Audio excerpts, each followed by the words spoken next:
many B2Bs especially think that's it. That the logo is the brand, which is so far from the truth. The logo is one of the things a brand needs, but brand is not tangible. Brand is a feeling, and it's not yours, it's not mine as a designer and brand architect. It belongs and lives and grows in the customer, in their perception of you, of your business. Hi everyone, welcome at the new episode of the Digital Wellness Advantage. Today, we have with us a new, very interesting guest, not only Paul and me, but today we are talking to Lana, Stojan, brand architect and designer, helping B2B tech and manufacturing brands stop burning money on marketing and finally structure their power. In 25 plus years in business, she was creative director, senior brand designer for consumer goods brands, marketing manager and product manager for manufacturing B2B brands. Lana is also a mother of three, a grandmother of one, and shares her studio with two big dogs. Most probably I forgot a few things, but to round up, I think it was a good introduction. So, hi Lana, hi Paul. Hello, hello. Hi, Matej. Thank you, and hello, Lana. Nice to have you here. Thank you for the invitation. I'm excited about our talk. Good. So, why not to start today's conversation slightly different, more aligned with your work, Lana? Also, what you do, Paul, in Brazil, slightly different project. So let's just shoot it, yeah. Let's just go to it, yeah. And if I may ask, Lana, if your brand were a car, what kind of a car would it be? That's a good one. Yeah, thank you. Yeah, cars and machines are my passion. A bit strange for a woman, but I like systems that work, and cars work. They should work, and they should work anywhere you want to go. So my soul car, if my brand would be a car, I would be Land Rover Defender, the boxy square with big tires, with exhaust pipe above the roof, so no water can stop you. Because I believe a brand should be prepared also when there is no highway anymore, when there is no asphalt underneath your tires. When the road disappears, you need to be prepared, and I like to be prepared. And I like all the curveballs that the market throws at me or my clients, and to find a creative solution, how to come from A to B. And Land Rover Defender does that. What about you, Paul? Well, the Land Rover Defender and the Range Rover Vogue, yeah, they are both my favorites. I've actually had them on the farm, and they're both amazing. They both do an amazing job off-road and on asphalt, and you feel safe and comfortable. So I love them. Those are my favorite cars, also my partners. However, if we're talking about a brand, and I didn't have to worry about being off-road, I would go for classic. And my favorites would be I would build a custom car based on the MGB old classic British MGB Roadster. Only for two people, no space for anyone behind, just a little suitcase, tiny. But the design, the whole concept, it's I think if we're talking about brand design and going personalizing, I would go for that. Yeah. Excellent Yeah. choice. Excellent choice. Matej, what about you? You know, when we had our, let's say, pre-show, yeah, pre-recording, yeah, that Renault 4 cutter, so it doesn't go out of my mind, yeah. But I can't say that it's my favorite because that was actually my first car that I had, yeah. Good memories, but it's not my favorite one, yeah. I'm not very much into cars, but if I would just have to, without thinking, say one, think about one, it's I don't know exact model in my mind, yeah, but there would be like very old Porsche just for two, that you can have like slow cruising close to the coast, maybe somewhere in Spain or France, yeah, for slow cruising, yeah. So just for summer, you know, early spring, maybe autumn, yeah. But for the other occasions, yeah, I'm more for something practical, yeah. But favorite one, absolutely, what I mentioned right now, yeah. Mhm. Mhm. Nice. Yeah. So Lana, if you, I guess that when you are speaking with your clients or when you're helping them, yeah, this kind of analogy is like, car and identity. Yeah? I guess that they must be quite interesting, quite useful, getting interesting replies from people, and maybe you expect you will get something, but then people reply you in many different ways. Yeah, if I may ask.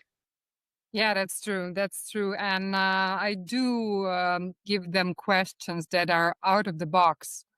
Also, what's their favorite way of having coffee, for example? Or what is their close-up routine when they stop their office hours? Because all those little details reveal something about the character and the person that is founder of the brand. Because I usually work with companies that are small to medium-sized businesses where the CEO, the operations people are also the owners, usually the owners of the company. So the company and brand and owner's personality, it's so intertwined that sometimes you don't know where one stops and the other begins. So, yeah, those kind of questions are my tools. Questions are my tools. Yeah, I also love that approach, taking it from the essence, taking it from the founder, where the original inspiration, energy, the real life force for the whole project came from, and helping the brand not to forget that. And I think that's a wonderful way to work. Not just in terms of having longevity, but also it's fun, isn't it? It's a lot more fun working that way, isn't it? No? Yeah, yeah, and it should be fun, because when I come in the house in a company, that means that there are gonna be some changes, and changes are scary, and introspection is scary. Digging through oneself, um, shedding light to all the corners where we know there is stuff there that we need to address and to handle to everything so that everything runs smoothly. But we somehow don't. So when I'm invited to help with the brand, yeah, How that do happens. you How do you deal with a situation where the founder or where the inspiration came from, where they find it they don't want to open up, they don't want to expose themselves, or how do you deal with that? I respect. I respect it because not the timing is crucial. Not every time is right because sometimes I come into the house as a designer, and of course I see other things too. And I'm always very discreet, very attentive how I mention things that I see and I listen, and I listen also the body language. I listen to the body language. As I said, change is inevitable. Changing the visuals are also, this first push into the new direction. And sometimes, well, often it happens that then they see they're also ready to strategically address their brand. So yeah, but if they don't wish to engage in this, I respect it. I don't push it. Now Yes. you mentioned coming into the house, yeah. We all know that when there's a new relationship, so they're always, not. It's a rare situation when expectations are aligned, and maybe in your case, if people actually know exactly what what will happen, it's difficult to actually from you to get the source, the essence, yeah, to do your work, yeah. But still, I'm quite sure that there must be some misconceptions, yeah, when you're talking about mostly with B2B companies, yeah. So are there, what are let's say the biggest misconceptions that B2B companies have about brands? I guess there are some, no? Sure, sure.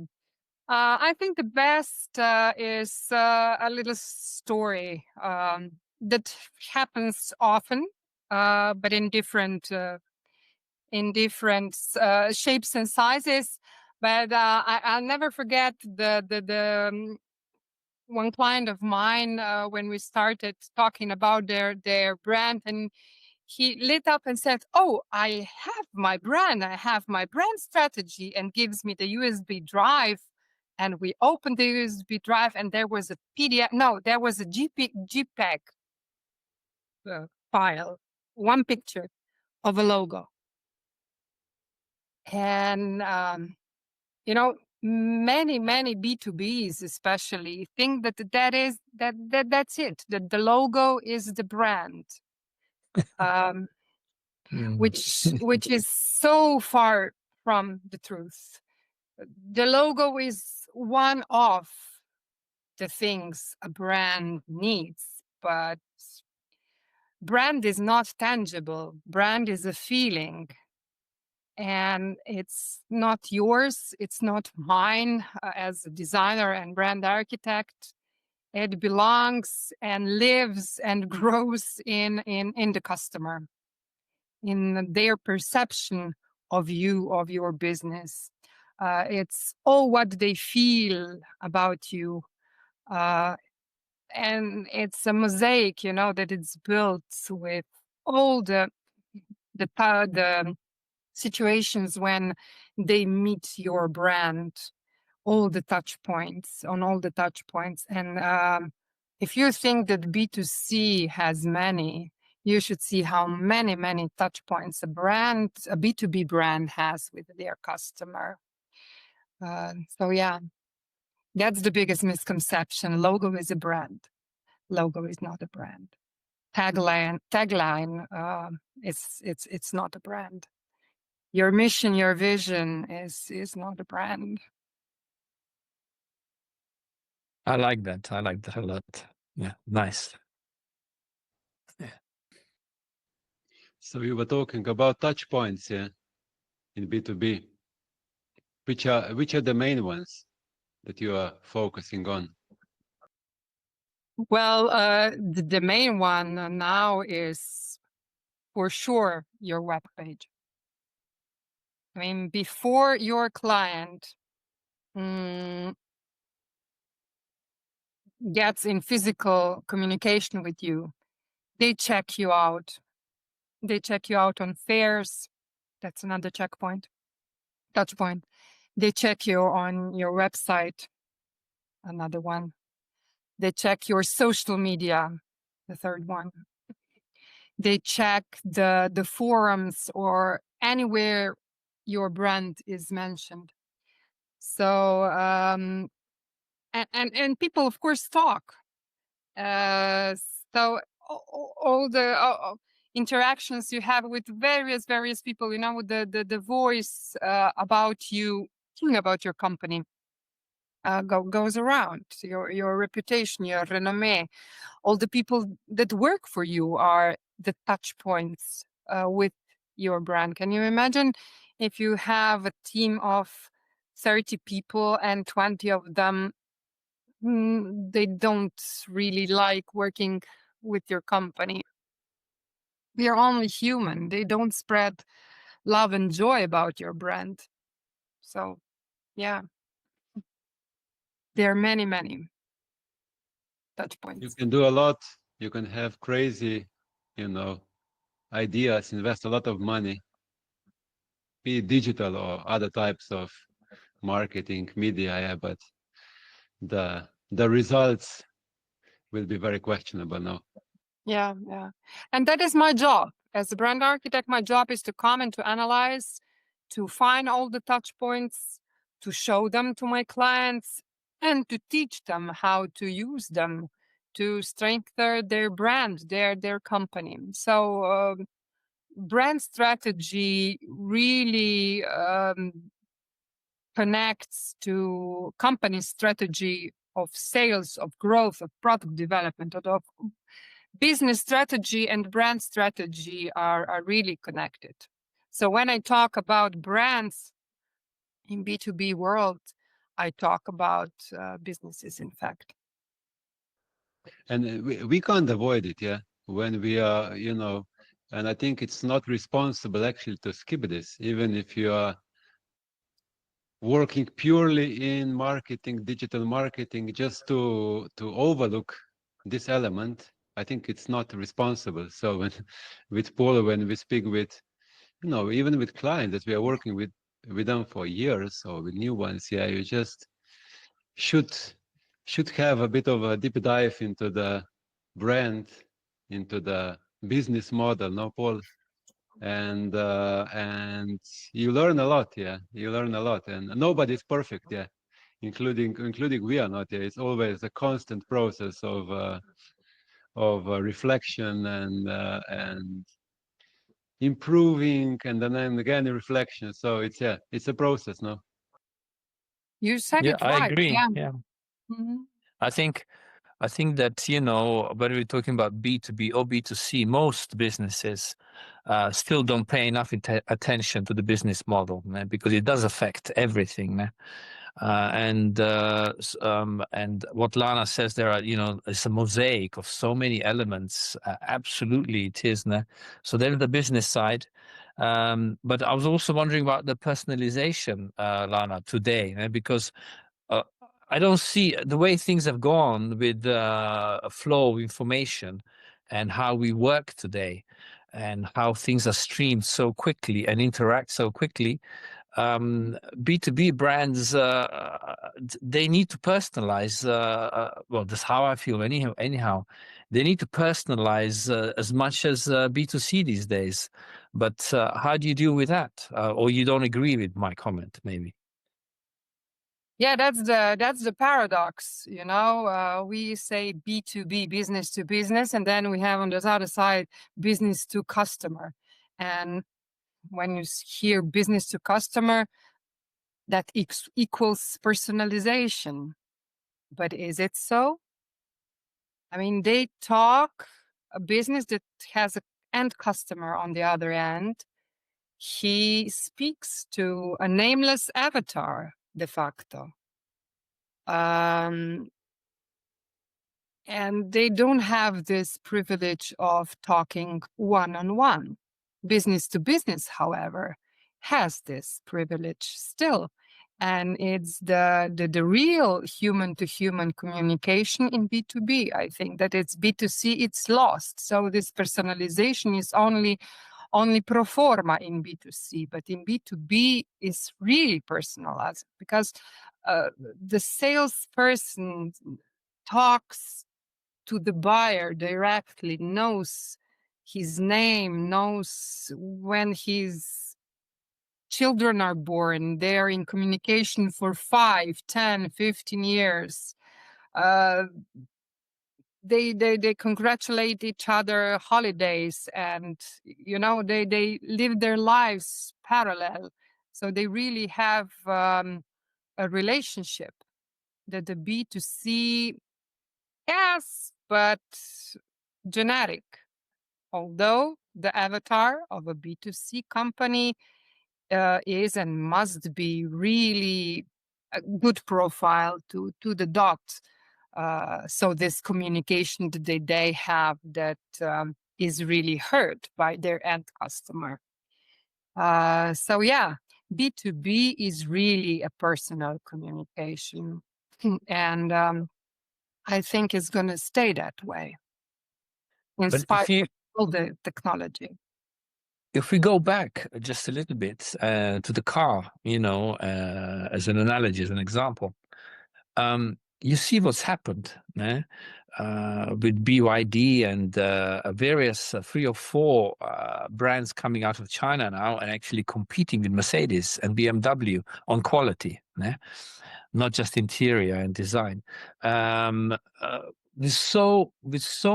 all the other makes out there, brands also coming up with fantastic offers, So as far as product is concerned, in the automotive industry, there is so much available and really competitive on price as well.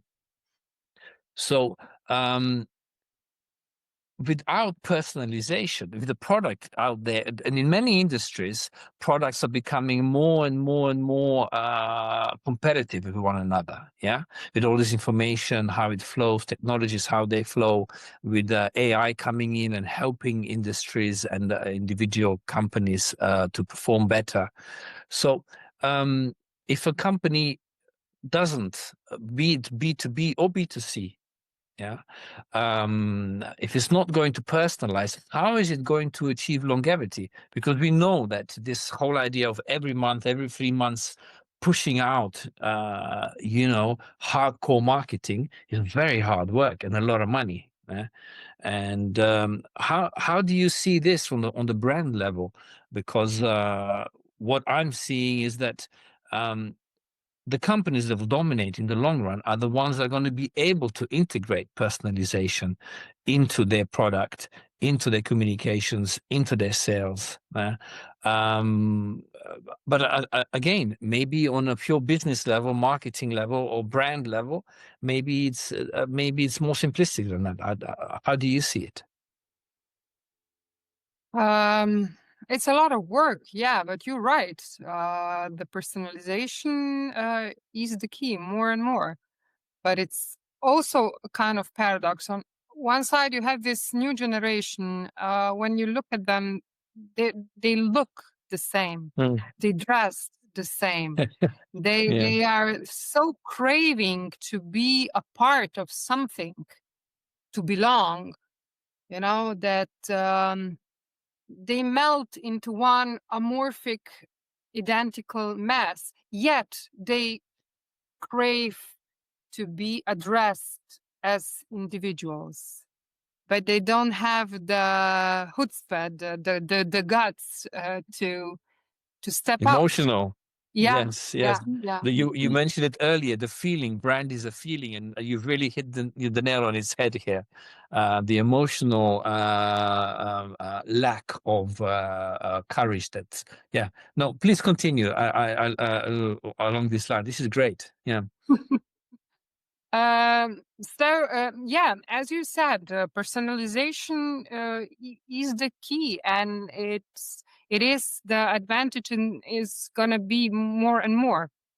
And it's something that we need to protect ourselves and to respect and use in communication with our customers.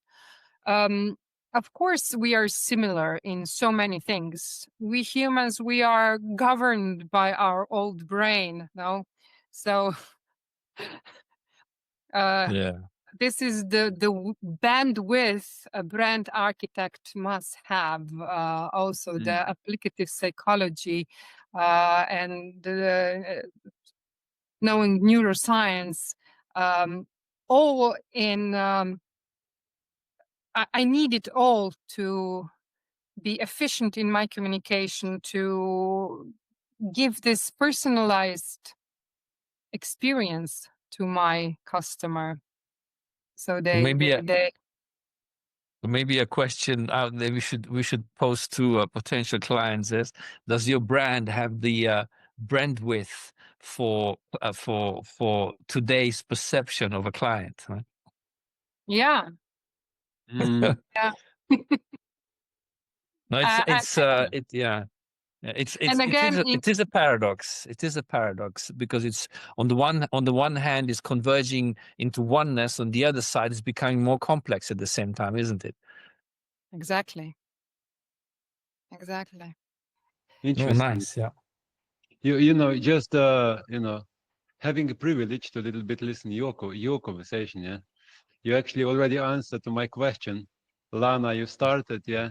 Paul, you gave a few more questions. So now it's clear that B2B and B2C, how you address, branding for B2C and B2B types of clients is slightly different, no?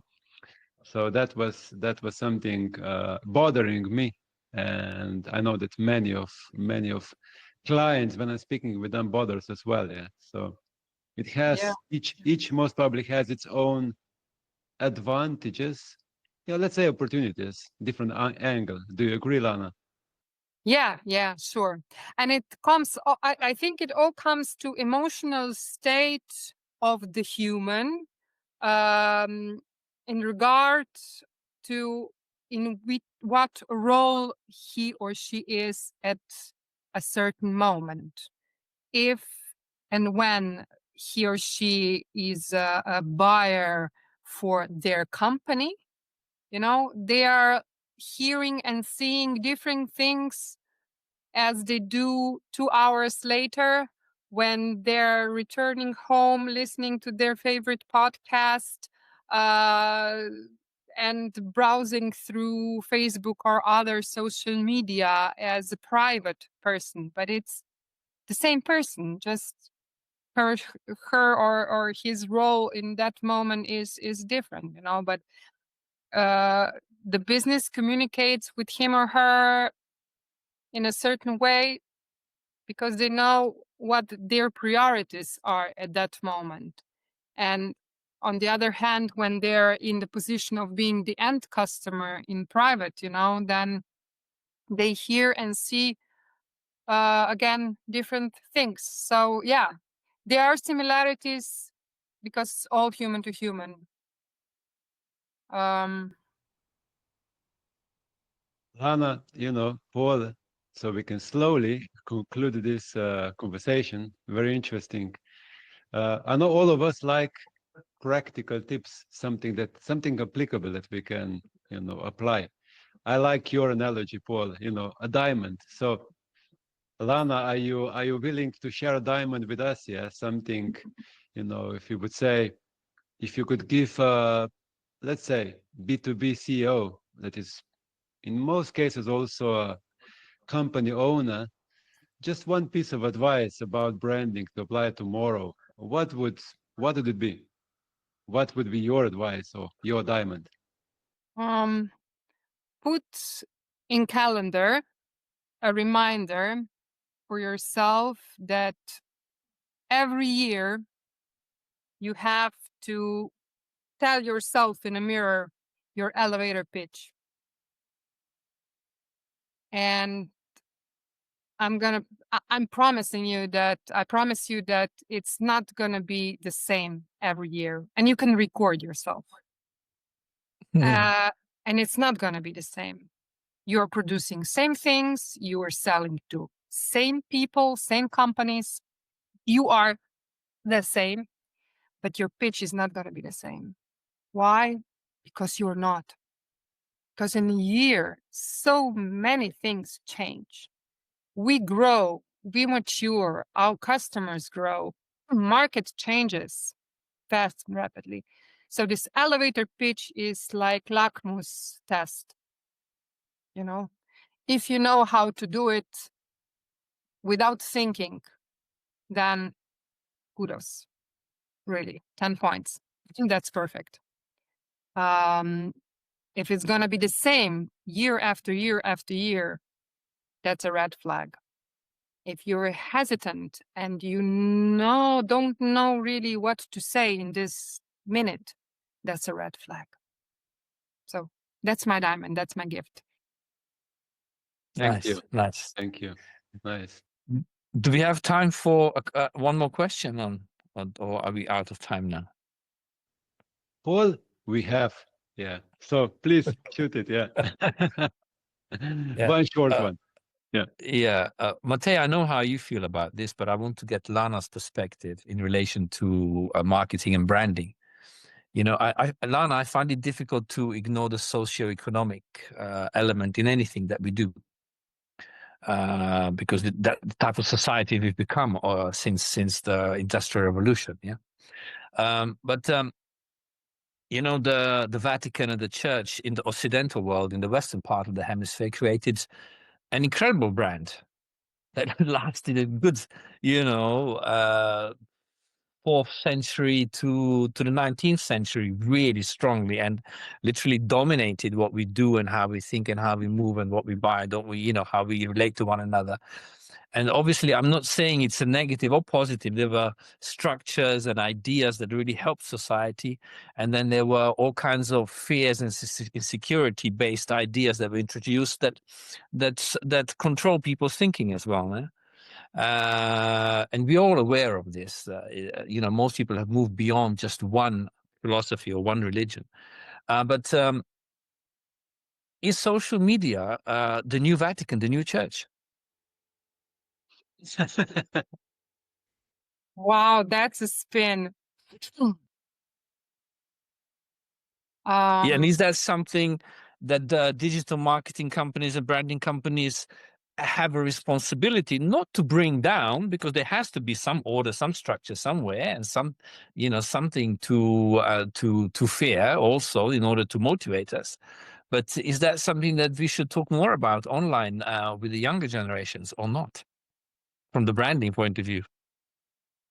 Yeah, but my question is the right way talking about it or presenting and delivering it in a different way? Just let me go back to religion. Religion of any kind is a civilizator, brings civilization, an order, a system, explanation of the inexplicable, and on the other hand is now gathering together a tribe around Nice. this deity or anything. And let's transcend this to the social media. It gives information and explanation for various fears and questions. It gives validation. It gives the sense of belonging. And in this aspect, it's a great tool to do that. You know, with tools, there is a catch-22. A tool can be used for good and for bad. A knife can be to cut the bread or to stab someone, you know. So, yeah. Then on the other hand, there are we marketing agencies and that are using social media as a tool and for promoting ideas and stuff. And yeah, it's how we use it, how we use any communication. So we come to the intent.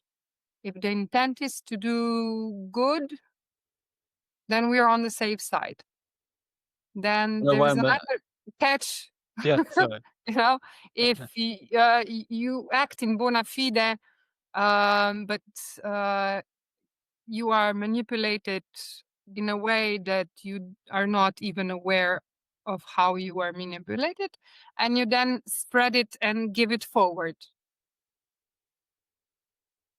Do I make sense? Yes. You've made the big point here, which is It's not what, it's how. It's how we use it. Everything can be used as a double-edged sword. And everything has two sides to it, and it depends how you use it, or more sides than two sides in many cases. So, I think you're absolutely right. For me, I think there's a lack of in media, generally speaking. Yeah, there's a lack of building awareness. I think more money and more time could be invested in building awareness regarding this, so that people spend more time thinking about, well, I have the choice. If the choice is mine, how I'm going to use this tool, or how I'm going to behave. It's not a given. Yeah. Or I don't necessarily have to follow every trend out there. Yes. But I think you made the most important point, which is how we use these tools. Thank you so much. Yeah. Mhm. Lana, But so Paul, yeah. it was a pleasure. Paul, yeah. No, that's fine. Let's thank you, Matej. Thank you, Lana. Yes. Let's Wonderful. keep a few more questions for the next one, yeah. With Lana, if you are interested. But Lana, Paul, thank you both. Before we go, where can whoever is interested find you online? What's the best place to find you? The best place is for sure LinkedIn. I'm quite active there. So Lana, Stojan, Zavasnik. And on my webpage, formingbrands.si. And I'm the only Lana living in Tiharie. Go Google. So I'm Right, here for you right. for all the questions one might have about brands and communication. And a lot of experience behind that. Yes. Yes. Yeah. Thank you both. Looking forward to the next one, either online or coffee, Lana. Have a nice day. Bye. All right. Have a nice All day. the best. Bye-bye. Bye-bye. Bye.